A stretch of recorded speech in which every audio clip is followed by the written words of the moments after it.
बंधु माने नूतन वर्ष 2025 उपलक्षे आपण मानकु समस्तंकु मोर हार्दिक शुभेच्छा एवं शुभकामना।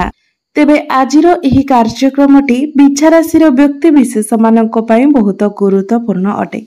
तो आपणकर जदि बिछा राशि होई थाए तेबे वीडियोटी को स्किप न करी थरे मात्र शेष पर्यंत निश्चय देखंतु।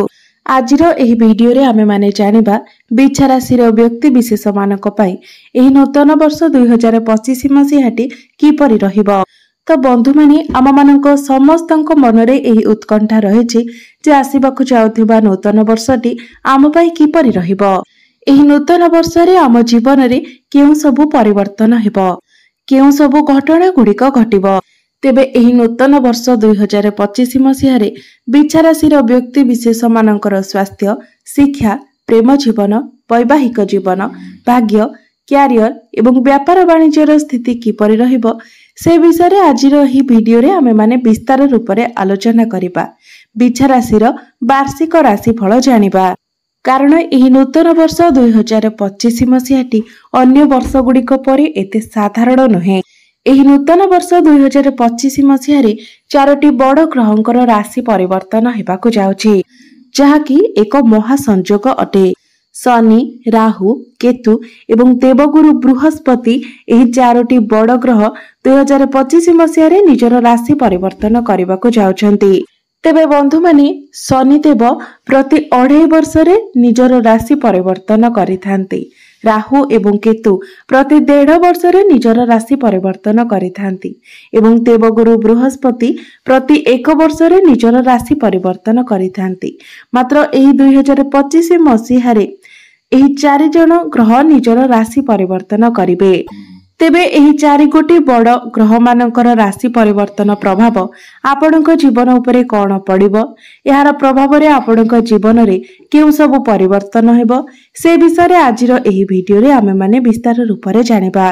तो बंधु माने वीडियोटी रे आगको बढ़िबा पूर्वरु जदि आपणकर बिछा राशि होई थाए तेबे वीडियोटी को लाइक करी चैनल टी को सब्सक्राइब करि देबे एवं कमेंट बॉक्स रे भक्ति एवं श्रद्धार सहित जय श्री जगन्नाथ निश्चय लिखिबे। तेबे बंधु माने बिछा राशिर व्यक्ति विशेष मानक पई एही 2025 मसीहाटी अधिक खास अटे। कारण एही वर्ष आपणकर शनि अढ़ेई मध्य समाप्त हेबा पई जाउछि। तेबे बंधु माने आजिर एही कार्यक्रमटी जन्म राशि एवं चंद्र राशि उपरे आधारित अटे एवं राशि चक्रर 12 गोटी राशि मध्यरु अष्टम राशि हेउछि बिछा राशि एवं आपणकर राशि स्वामी हेउछन्ति मंगल।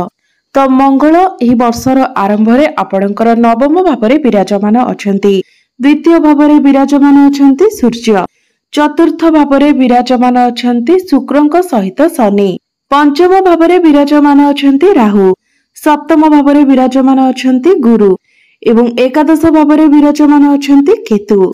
तेबे सर्वप्रथम आसंतु जानि नेबा जे आपणଙ୍କୁ देवगुरु बृहस्पति केउ फल प्रदान करिवे। तो बंधु माने बृहस्पति आपणकर सप्तम भाव रे विराजमान अछंती एवं 15 मई को देवगुरु बृहस्पति आपणकर अष्टम भाव को चलन करिवे। तो देवगुरु बृहस्पति आपणकर पंचम भाव एवं द्वितीय भावर अधिपति अटंती। तो गुरु वर्तमान जो आपणकर सप्तम भाव रे रहिछंती, केंद्र रे रहिछंती, तो बहुत शुभ स्थिति रे विराजमान अछंती। तो 15 मई पूर्व गुरु आपणको कोनोसी अचीवमेंट दे पारंती, कारण गुरु आपणकर प्रथम भाव को देखुचंती। आपणकर जदि टीचिंग, कम्युनिकेशन, काउंसलिंग भली किछि जॉब रही थाए ए सब फील्ड रे आपणकर ग्रोथ हेबो किंबा काउंसलिंग रे आपणकर जॉब होई पारे। एवं जे पर्यंत गुरु आपणकर सप्तम भाव रे अछंती तो जो व्यक्ति माने लव रिलेशनशिप रे अछंती एवं आपण विवाह करबा पई चाहुचंती तो आपणकर प्रेम विवाहर रूप मध्ये नै पारे। तो आपण जदि 15 मई पूर्व एथि पई चेष्टा करंती तो आपणक पई समय शुभ रहइबो। तो गुरु आपणकर सप्तम भाव रे रही आपणकर एकादश भाव को देखुचंती, आपणकर प्रथम भाव को एवं तृतीय भाव को मध्ये देखुचंती। तो 15 मई पूर्व जदि आपण किछि जिनिस किणिबा पई चाहुचंती, आपणकर कोनोसी इच्छा रहिछि तबे ताहा मध्ये पूर्ण हेबो एवं तृतीय भाव उपरे जेहेतु गुरुंकर दृष्टि रहुछि तो आपणकर ऑनलाइन एवं डिजिटल वर्क अधिक हेबो। ए सब जिनिस रे आपण अधिक इन्वॉल्व रहिबे, आपणक मध्य रे ज्ञान रहिबो एवं आपण प्रत्येक क्षेत्र रे प्रैक्टिकल मध्य रहिबे। मात्र जेतेबेले गुरु आपणकर अष्टम भाव को चलन करिवे सेतेबेले ए सबुरे परिवर्तन देखादेब। तो 15 मई को गुरु जेतेबेले आपणकर अष्टम भाव को चलन करिवे तो आपणकर प्रेम जीवन रे समस्या आसीपारे, कारण अष्टम भावटी को कुंडली रे भल बोली माना जाय न थाए। तो जेमिति ही गुरु अष्टम भाव को चलन करिवे तो विशेष करी आपणको निजर प्रेम जीवन उपरे ध्यान देबार अछि। आपणको निजर शिक्षा रे मध्य फोकस करिवार अछि, निजर पाठ पढ़ा रे आपणको फोकस करिवार अछि। आपणको निज पाठ पढ़ा रे एक लक्ष्य बनाई चलिवार अछि। मन उपरे सब बेले आपणको कंट्रोल रखिवार अछि। आपणकर माइंड जेमिति पाठ पढ़ारु डाइवर्ट न हुए सेथि प्रति आपणको विशेष सतर्क रहिवार अछि। आपण जहा भी करूछंती सेथिरे आपणकर फोकस भल भाबरे रहिबा उचित, कारण गुरु जेतेबेले अष्टम भाव को चलन करिवे तो से आपणकर माइंड को डाइवर्ट कराइबे। एवं गुरु जेतेबेले आपणकर अष्टम भाव को आसीबे, आपणकर द्वितीय भावर अधिपति होई अष्टम भाव को आसीबे तो आपणकर डेंटल इश्यू देखा देई पारे। एवं घर परिवार रे बिना कारण रे का सहित ना का सहित आपणकर आर्गुमेंट हेबो। आपण निजको सर्वश्रेष्ठ मने करिवे। तो एई सबु प्रति आपणको ध्यान देबार अछि, कारण सर्वदा मने रखिबे जे निजको केबे भी सर्वश्रेष्ठ भाबिबा, मनरे अहंकार भाव रखिबा विनाशर कारण होइथाए। एवं गुरु अष्टम भावरे रही आपणकर द्वादश भाव को मध्य देखिबे। तो एही समय आपणकर लॉन्ग ट्रैवल एवं फॉरेन ट्रैवल मध्य होई पारे। तो जे माने विदेश रे रहुछंती सेमाननको पई समय बहुत भलो रहिबो। एवं जदि आपण विदेश रे रहुछंती तो आपणकर जॉब रे परिवर्तन आसीबार मध्य संभावना रहुछि। गुरुंकर दृष्टि आपणकर चतुर्थ भाव उपरे मध्य रहिबो। तो एही समय आपण भूमि, जानवाहन, प्रॉपर्टी इत्यादि किणाकिणी करि पारंती। मां को पई मध्य आपण किछि करि पारंती। एबे आसंतु जानिबा शनि आपणको केउ भली फल प्रदान करिवे, कारण एहा ही हेउछि आपणको पई सबुठारु बड़ परिवर्तन। तो वर्षर आरंभ रे शनि आपणकर चतुर्थ भावरे विराजमान रहिबे एवं 30 मार्च 2025 पर्यंत शनि आपणकर चतुर्थ भावरे रहिबे एवं से पर्यंत आपणकर राशि रे शनि अढेई मध्य रहिबो एवं 30 मार्च को शनि आपणकर पंचम भाव को चलन करिवे। तो शनि अढेई मध्य रे आपणको बहुत किछि शनि सिखाइले एवं बहुत मैच्योर मध्य बनाइले। मात्र आपणको परिवार रे काहर ना काहर स्वास्थ्य रे निश्चित भावरे आपण किछि समस्या देखिबाकू पाइथिबे, किमा निजर स्वास्थ्य रे मध्य आपण समस्या देखिबाकू पाइथिबे। एवं कार्य क्षेत्र रे आपण जेतिक अधिक परिश्रम करिसंती निज परिश्रम हिसाब रे आपणको फल मध्य मिलि पारु नाही, कारण शनिकर दृष्टि आपणकर दशम भाव उपरे रहउछि, कैरियर भाव उपरे रहउछि।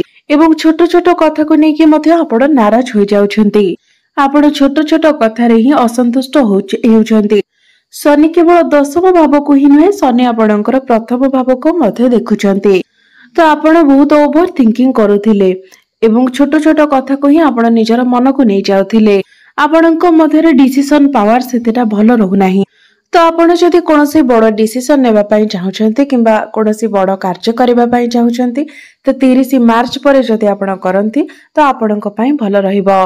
शनि जेतेबेले आपणकर पंचम भाव को चलन करिवे, अर्थात जेतेबेले आपणकर शनि अढेई समाप्ति हेउचिबो सेतेबेले आपणकर डिसिजन पावर भलो रहिबो एवं वर्तमान जो परिश्रमर फल आपणको मिलु नाही, शनि अढेई समाप्ति परे निश्चित भावरे आपणको आपणकर परिश्रमर फल मध्य प्राप्ति हेबो। एवं पूर्वरु आपण जो निजर परिवार को हेउ किमा निजको नै कि हेउ जो हॉस्पिटल चक्कर लगाउथिले आपणकर जो अधिक खर्च हेउथिला सेथिरे मध्य आपण सुधार देखिबा को पाइबे। एवं आउ गोटे कथार ध्यान रखिबे जे शनि जेतेबेले आपणकर पंचम भाव को चलन करिवे सेतेबेले आपणको आपणक प्रेम जीवन प्रति कारण एमिति न हेउ जे आपण जिद्दी होई जिवे एवं आपणकर लाइफ पार्टनर मध्य जिद्दी स्वभावर होई जिवे। तो आपण एई कथार ध्यान रखिबे जे दुई जण जाक जेमिति जिद्दी रे न आसंती, नचेत एहा आपणकर प्रेम जीवन रे समस्या सृष्टि करि पारे। शनिଙ୍କର पंचम भाव को चलन आपणकर शिक्षा क्षेत्र रे अभिवृद्धि कराइबो। जदि आपण पाठ पढ़ारे किछि करबा पई चाहुचंती तो सेतिरे शनि आपणको सहायता करिवे। आपणकर एजुकेशन भलो रहिबो। तेबे मने रखंतु जे आपणको अधिक परिश्रम करबाको पड़िबो, कारण शनि हेउचंती कर्मर कारक ग्रह एवं शनि जेउ भाबरे विराजमान थांती सेही जगार अभिवृद्धि करिथांती एवं सेही भाव सह जड़ित कार्य रे आपणको अधिक परिश्रम मध्य कराइथांती। तो आपण निजर पाठ पढ़ारे परिश्रम करिवे एवं आपणको तार रिजल्ट मध्य बहुत भल मिलिबो एवं एठारे आपणकर संतान पक्ष मध्य मजबूत बनिबो कारण शनि पंचम भावरे विराजमान अछंती। तो आपण जदि फैमिली प्लानिंग करबा पई चाहुचंती तो समय आपणक पई भल रहइबो। 30 मार्च परे शनिकर दृष्टि आपणकर सप्तम भाव उपरे पड़िबो। एहा सहित शनिकर दृष्टि आपणकर एकादश भाव एवं द्वितीय भाव उपरे मध्य रहिबो। तो बंधु माने सप्तम भावटी होइथाय वैवाहिक जीवनर भाव। तो जेतेबेले आपणकर सप्तम भाव उपरे शनिकर दृष्टि रहिबो तो आपणक वैवाहिक जीवन रे ताळमेळर टिके अभाव रहिबो। आपणक मध्यरे मतभेद देखा देबो एवं शनिकर दृष्टि जेतेबेले एकादश भाव उपरकू पड़िबो तो आपणकर इच्छा तो बढ़िबो मात्र सेथि पय आपणको परिश्रम मध्ये बहुत अधिक करबाको पड़िबो। तो शनि अढ़ई मध्य आपको जी परिश्रम करने को पड़ूला से तुलन में तो आपण कम परिश्रम करेंगे मात्र परिश्रम करने को पड़ो एवं आपको परिश्रम फल मिल आपण ग्रोथ करेंगे। एबे आसंतु जानिबा राहु एवं केतु आपनको केउ भली फल प्रदान करेंगे। तो वर्तमान राहु आपणकर पंचम भाव में अछंती एवं 18 मई को राहु आपणकर चतुर्थ भाव को चलन करेंगे एवं केतु आपणकर एकादश भाव में अछंती 18 मई को केतु आपणकर दशम भाव को चलन करेंगे। तो 18 मई पूर्व राहु आपणकर पंचम भाव में जो माने बिछा राशि विद्यार्थी अछंती तो सेमानंको राहु बहुत हैरान करिसेंती। प्रेम जीवन रे मध्य आपणकर बहुत अधिक समस्या सृष्टि होइछे। तो 18 मई पर्यंत आपणको निजर प्रेम जीवन एवं शिक्षा प्रति सतर्क रहिबार अछि। कोनोसी जिनिस रे आपण तरबरिया भाव में किछि भी डिसिजन नियंतु नाही एवं केतु जेतेबेले आपणकर दशम भाव को चलन करिवे तो आपण किछि बड़ करिवार चिंताधारा आपणकर मन को आसीबो। मनरे परिवर्तनर चिंताधारा आसीबो एवं राहु जेतेबेले चतुर्थ भाव को आसीबे तो जेउ जगह रे आपण रहुछंती सेठार मध्य आपण किछि परिवर्तनर आशा रखिबे। स्थान परिवर्तनर चिंताधारा आपणकर मन को आसीबो। एमिति नुहे जे जेते भी विचारशील व्यक्ति विशेष अछंती समस्त स्थान परिवर्तन करिवे। जेउ मानकर प्रश्न रहिछि बा जेउ माने परिवर्तन करबा पई चाहुचंती से माने स्थान परिवर्तन करि परिबे। बंधु माने केतु जेतेबेले दशम भाव में रहिथांती तो आपणकर कार्य क्षेत्र रे से आपणको मध्यरे डिसैटिस्फैक्शन देइथांती एवं जोठारे आपण कार्य करूछंती सेठारे डिटैचमेंट मध्य देइथांती अर्थात स्थान परिवर्तनर चिंताधारा आपणकर मन को आसी थाए। तेबे एबे आसंतु जानिबा किछि प्रतिकार विषय रे जो प्रतिकार गुड़िक करबा द्वारा 2025 मसियाटी आपण मानक पई मंगलमय हेबो एवं आसुथिबा समस्या गुड़िक दूर होई परिबो। तो सर्वप्रथमे प्रत्येक दिन आपण पक्षी मानकु किछि ना किछि खाइबाकू दियंतु एवं पानी दियंतु। प्रत्येक दिन आपण हनुमान चालीसार पाठ करंतु एवं प्रत्येक दिन उदित सूर्य को आपण तंबा पात्र रे जलार्घ्य अर्पण करंतु एवं प्रत्येक दिन आपण विष्णु सहस्र नामर पाठ मध्य करंतु। आपनको अधिक शुभत्व प्राप्ति हेबो। तेबे बंधु माने एही 2025 मसियाटी आपनको पई शुभमय मंगलमय हेउ एहा ही ईश्वरଙ୍କ निकटरे मोर प्रार्थना। धन्यवाद।